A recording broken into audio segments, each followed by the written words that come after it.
Selamat siang pemirsa, saya Emi Faradisa kembali hadir menemani Anda dalam Sumut hari ini siang. Siang ini kami telah merangkum sejumlah informasi terkini di antaranya.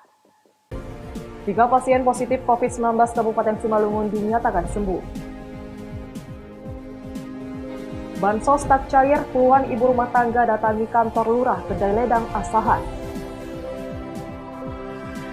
Terlibat cekcok, suami aniaya istri hingga tewas di Tanjung Balai. Selain cuplikan berita tadi, kami juga akan menghadirkan beragam informasi lainnya. Pemirsa, kita jelang Sumut hari ini siang selengkapnya.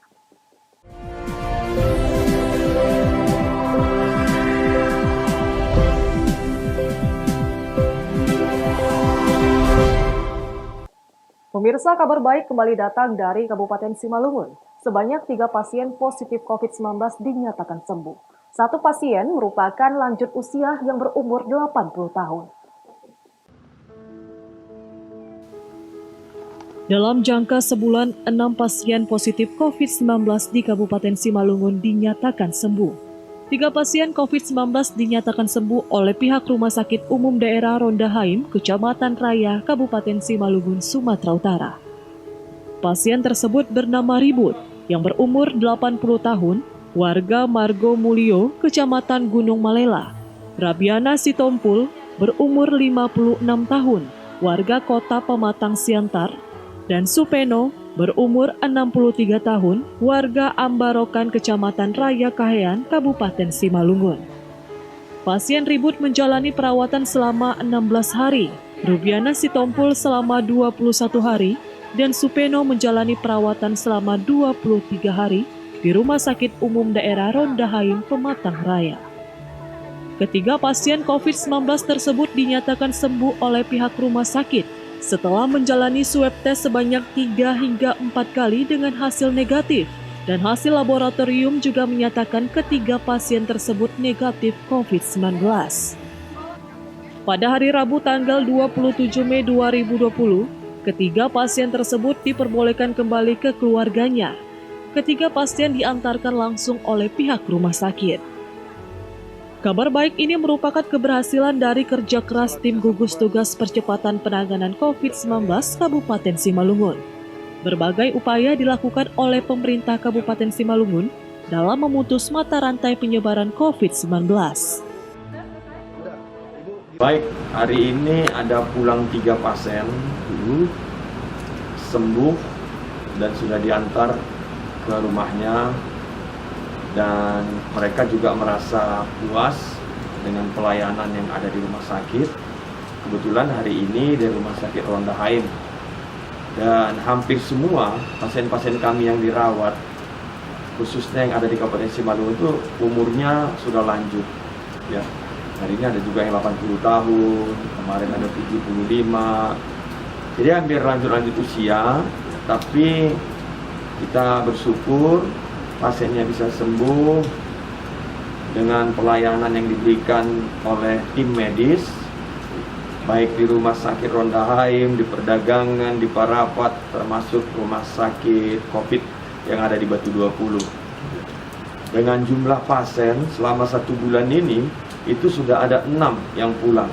Totalnya semua jumlahnya 16, berarti 6 sudah kembali dari hasil swab. Kita mengharap ada lagi keluar nanti swabnya, sehingga di bulan-bulan ini mungkin masih ada yang pulang ini dengan sembuh, harapan kita. Salah satu pasien yang merupakan lanjut usia umur 80 tahun mengatakan sangat gembira dengan kesembuhan yang dialaminya. Pelayanan yang diberikan tim medis juga sangat memuaskan dalam masa perawatan. Setelah bisa sembuh, Pak? Wah, gembira. Gembira sekali ya. Sangat gembira. Nah, udah berapa lama Pak dirawat di rumah sakit ini, Pak? Udah 16 hari. 16 hari. Pelayanannya bagaimana Pak selama dirawat, Pak? lebih bagus lah. Bagus. Lebih bagus lah. Bagus ya, Pak ya? Ya, Bapak usianya sekarang berapa tahun? 80 lah. 80 tahun? 80. Oh, warga mana, Pak? Ya, Warga mana? warga Tinggal di mana, Pak? di Margo Mulyo. Margo Mulyo Gunung Malela ya? Untuk data terbaru pertanggal 27 Mei 2020, pasien COVID-19 Kabupaten Simalungun ada sebanyak 16 pasien. Pasien yang sudah sembuh sebanyak 6 pasien, ODP sebanyak 22 orang, PDP sebanyak 15 orang, PDP sembuh sebanyak 37 orang, dan pasien meninggal sebanyak 5 orang. Bagi masyarakat tetap dihimbau jangan panik dan tetap mengikuti anjuran dari pemerintah. Penta News Sembiring melaporkan untuk Eva Arena TV.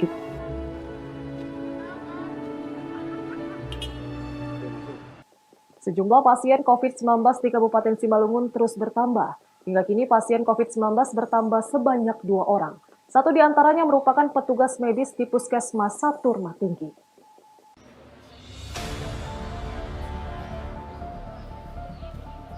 Ketua Gugus Tugas Percepatan Penanganan COVID-19 Kabupaten Simalungun JR Saragi melalui Humas Gugus Tugas Akmal Siregar menyampaikan bahwa pasien positif COVID-19 di Simalungun bertambah sebanyak 2 orang. Keduanya dinyatakan positif berdasarkan surat hasil pemeriksaan kedua pasien yang diterima pada tanggal 26 Mei 2020.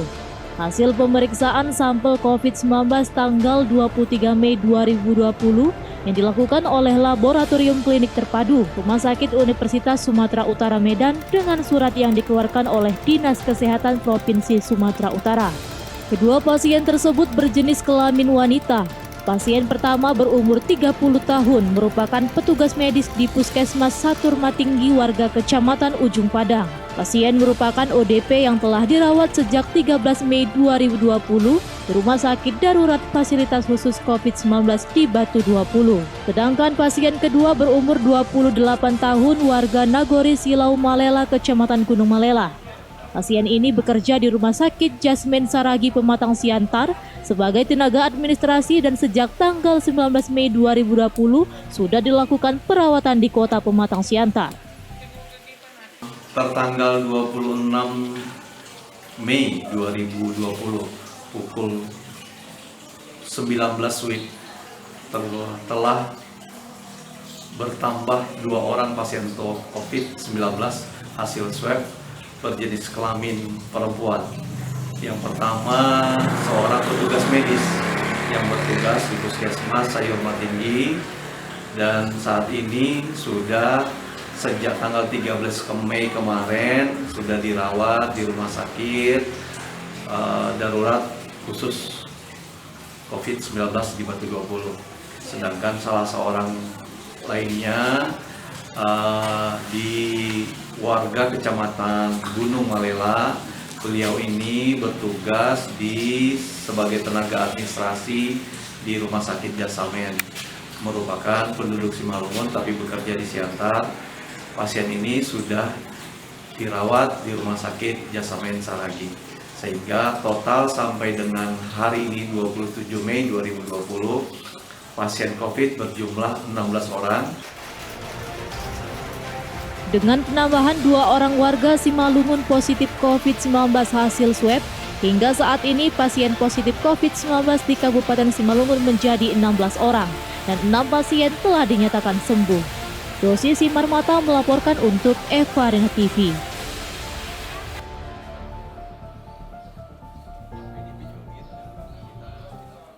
Mewabahnya pandemi COVID-19 berdampak pada seluruh sektor di Indonesia, salah satunya sektor pendidikan.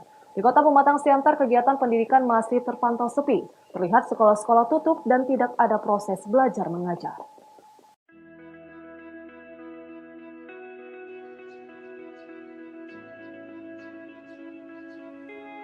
Beginilah suasana sekolah-sekolah di Kota Pematang Siantar, Sumatera Utara. Sepi dan tidak ada proses belajar mengajar. Hal ini dikarenakan adanya himbauan untuk membatasi kegiatan sosial di ruang publik. Pemerintah menerapkan proses belajar mengajar dari rumah untuk memutus mata rantai penyebaran COVID-19. Selain itu, pandemi COVID-19 juga sangat berdampak pada sistem pembelajaran yang dilakukan di rumah. Dampak ini bukan hanya terjadi di Indonesia, tapi juga di seluruh negara. Terkait kapan dimulainya proses belajar mengajar tatap muka, Lusamti Simamora selaku Kabid Dinas Pendidikan Pematang Siantar mengatakan, Dinas Pendidikan Kota Pematang Siantar belum bisa memastikan, dikarenakan masih menunggu arahan dan regulasi dari Kementerian Pendidikan dan arahan dari pemerintah provinsi.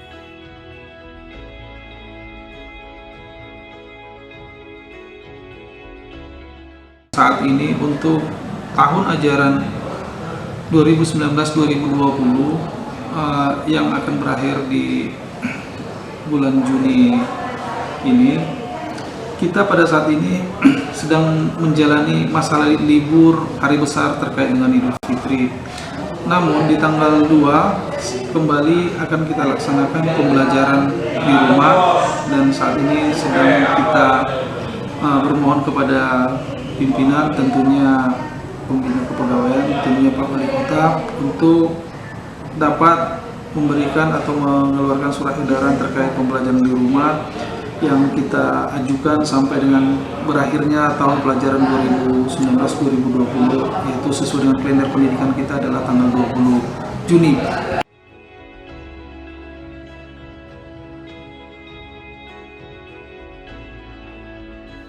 Selanjutnya, bila dibukanya kembali proses belajar mengajar di sekolah, maka guru, kepala sekolah, dan murid wajib menjalankan protokol kesehatan dengan tetap menjaga jarak. Ebit Masdar melaporkan untuk Evarina TV.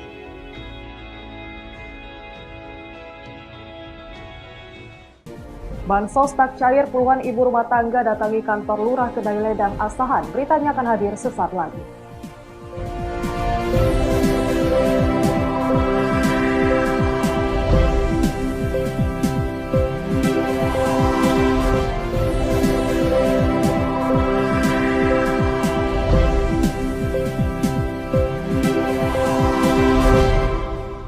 Terima kasih masih bersama kami. Pemirsa, puluhan ibu rumah tangga menggeruduk kantor Lurah Kedai Ledang Kisaran Asahan, Sumatera Utara.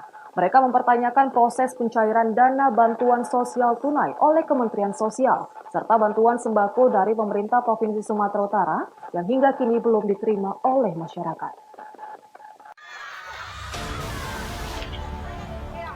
Beginilah aksi puluhan ibu rumah tangga warga Kelurahan Kedai Ledang Kisaran, Sumatera Utara. Mereka menggeruduk kantor Lurah Kedai Ledang untuk mempertanyakan proses pencairan dana bantuan sosial tunai atau BST oleh Kementerian Sosial, serta bantuan sembako dari pemerintah Provinsi Sumatera Utara yang hingga kini belum diterima oleh masyarakat. Mereka mengatakan sangat kecewa dengan kinerja aparat kelurahan dan Lurah Kedai Ledang karena sampai saat ini tidak satupun dari mereka, baik kepala lingkungan maupun aparat kelurahan, tidak dapat memberikan penjelasan pasti mengenai waktu atau masa pencairan dana bantuan tersebut. Tidak hanya melontarkan berbagai kalimat penghujat kepada aparat kelurahan dan lurah, puluhan ibu rumah tangga ini juga mendesak lurah untuk menemui mereka, sekaligus menjelaskan penyebab keterlambatan pencairan dana bantuan dampak pandemi COVID-19 sebesar Rp600.000 per bulan itu. Padahal sejumlah lurah dan desa di Asahan telah menyalurkan dana bantuan yang akan diterima warga dalam 3 tahap selama 3 bulan. Masyarakat untuk Kelurahan Kedai Ledang ini, mengapa bantuan sebesar 600.000 tidak keluar, sementara di desa lain atau kelurahan lain itu keluar. Sudah berjalan 2 bulan Pak, sudah keluar 1 bulan ini, berjalan 5, 6, 7, sementara kami tidak sama sekali. Jika kami bertanya kepada Pak Kevin, jawabnya tidak tahu. Kita tanya anak itu keluar, tidak tahu. Jadi aksi demo kami ingin penjelasan dari Ibu Lurah Kelurahan Kedai Ledang, bagaimana bantuan itu akan kapan bantuan itu akan datang. Sementara menyikapi aksi warga tersebut, Lurah Kelurahan Kedai Ledang Maharani Nasution mengatakan bahwa hingga saat ini dana bantuan yang akan diterima melalui bank ataupun kantor pos belum dapat diturunkan. Untuk itu dirinya sangat berharap agar warga dapat bersabar. Awalnya katanya mereka ingin menanyakan bantuan COVID-19 yang dari pusat. Jadi saya jawab, untuk Kelurahan Kedai Ledang memang belum turun. Tapi mereka maksa Pak, harus turun katanya. Jadi saya jelaskan, Pak Babin juga sudah menjelaskan. Cuma mereka hanya memojokkan lurah. Katanya lurah Brondo, lurah ini, ya itulah. Kami jelaskan sudah sedetail-detailnya. Ada berapa penerima di sini, Bu, yang sudah dilaporkan ke? Yang bakal menerima berapa? 162. Yang sudah menerima? Belum ada, Pak. Di sini memang belum turun. Belum ada yang menerima ya? Itulah yang orang ini. Kenapa nggak dipikirkannya kan? Baik dari Kemensos dan provinsi juga belum? Belum, Pak. Sementara usai melakukan aksinya, puluhan ibu rumah tangga tersebut langsung membubarkan diri. Taufik melaporkan untuk Eva Rina TV.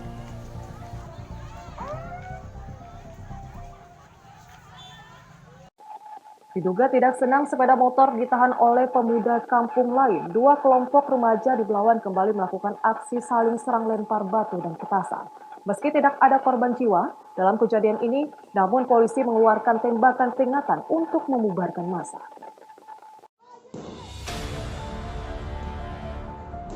Dua kelompok remaja yang saling lempar batu antara pemuda Lorong Papan dengan pemuda Lorong Melati di Kelurahan Belawan 1, Kecamatan Medan Belawan, Sumatera Utara, sempat membuat resah warga yang hendak beristirahat.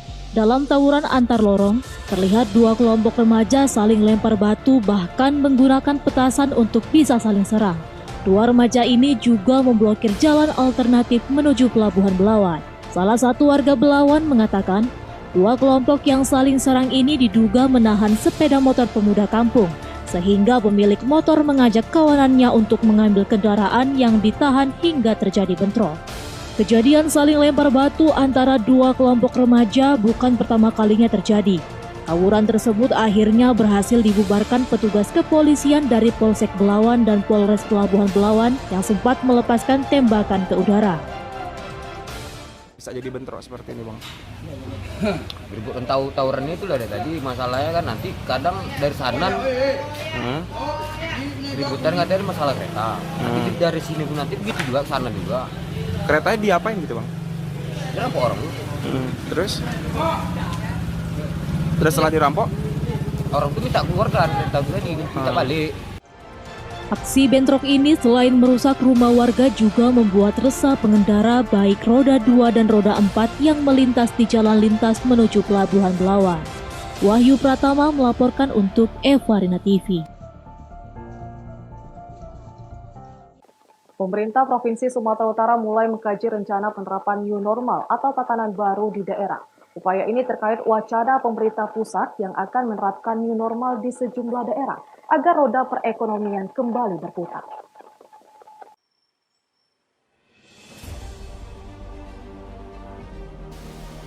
Penyebaran COVID-19 di Indonesia, termasuk di Sumatera Utara, masih terus meningkat. Status darurat kesehatan pun masih diberlakukan bahkan diperpanjang hingga 7 Juni mendatang. Pemerintah kemudian mengeluarkan protokol kesehatan untuk menekan penyebaran virus mematikan tersebut. Hanya saja, tingkat kepatuhan masyarakat terhadap protokol kesehatan, terutama menghindari aktivitas di luar rumah dan keramaian masih rendah. Pemerintah pusat kemudian merilis protokol new normal atau tatanan baru yang siap diterapkan di sejumlah daerah di Indonesia. Khusus di Sumatera Utara, protokol tatanan baru itu mulai dikaji. Gubernur Sumatera Utara Edi Rahmayadi mengatakan, pihaknya kini tengah mempelajari protokol tersebut agar bisa diterapkan di daerah ini.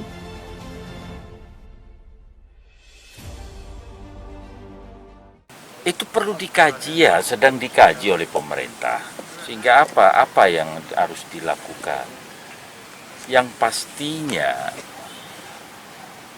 COVID-19 ini selama vaksin belum ditemukan, kita masih persoalan terus sama corona.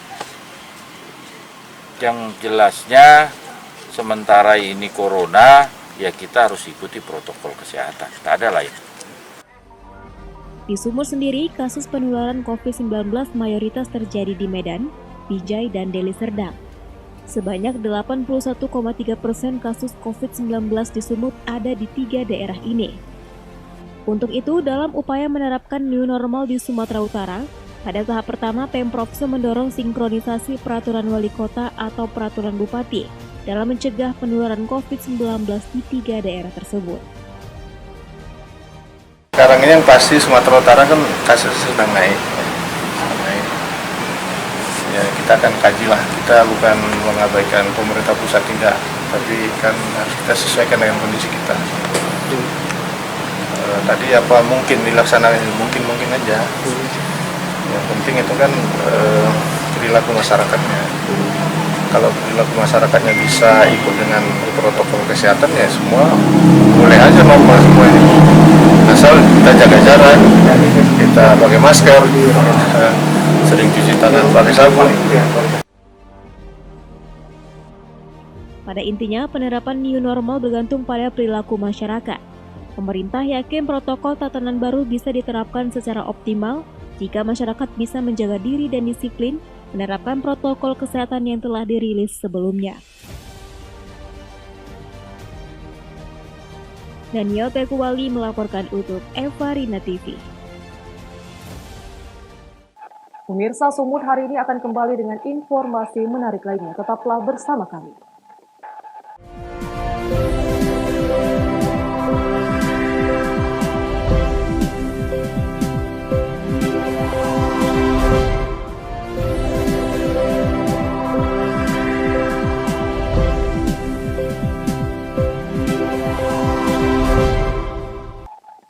Terima kasih masih bersama kami.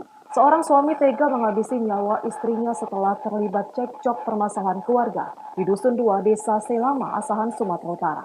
Usai menganiaya istri, pelaku yang kabur ke rumah keluarganya juga nyaris melukai dirinya sendiri.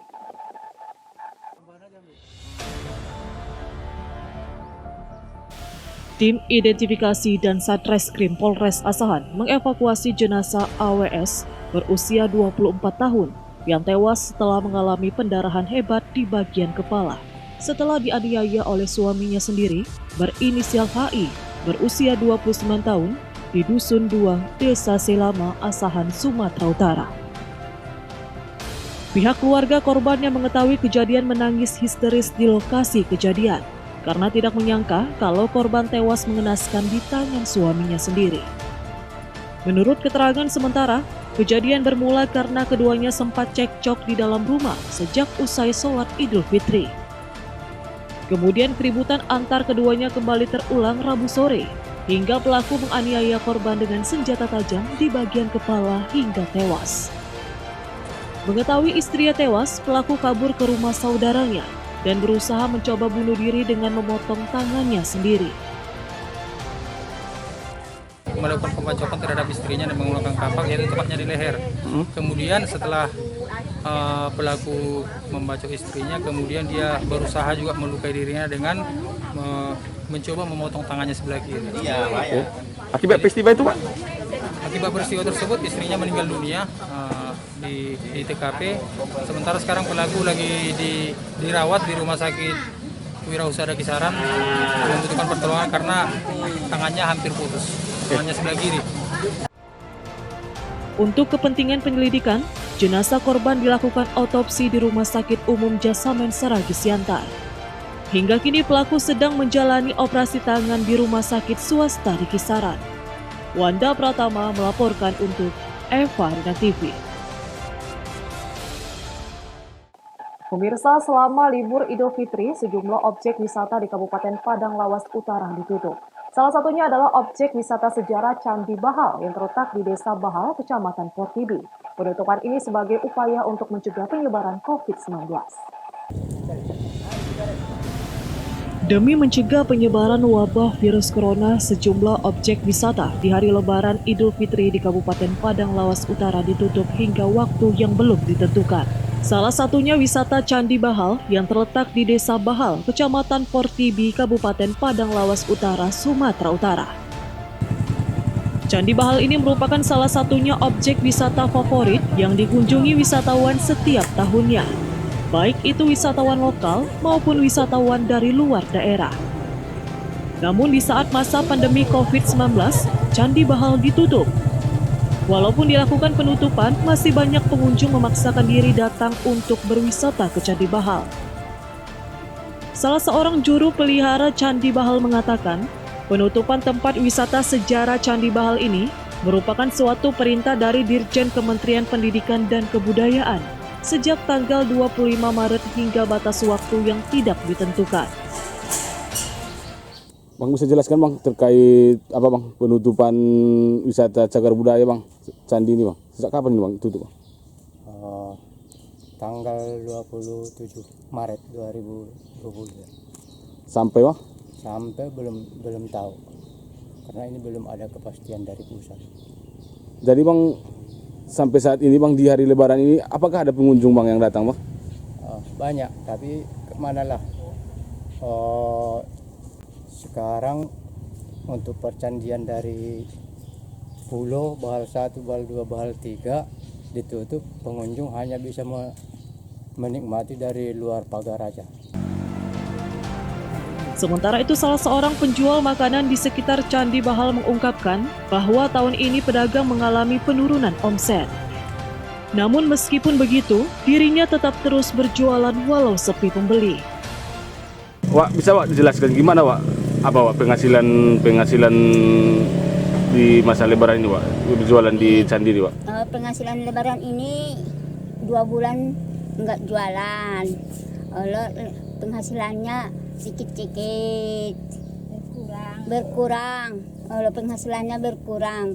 Belanja uang pun kurang. Iya Wak ya. Iya. Penutupan sejumlah objek wisata di Padang Lawas Utara merupakan suatu tindakan demi mencegah penyebaran virus corona dan sesuai dengan anjuran pemerintah mengurangi keramaian.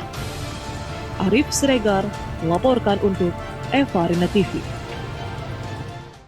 Pemirsa, informasi tadi sekaligus mengakhiri pertemuan kita dalam Sumut hari ini siang. Saya Emi Faradisa, mewakili kerabat kerja yang bertugas pamit undur diri dari hadapan Anda. Terima kasih atas kebersamaannya dan sampai jumpa.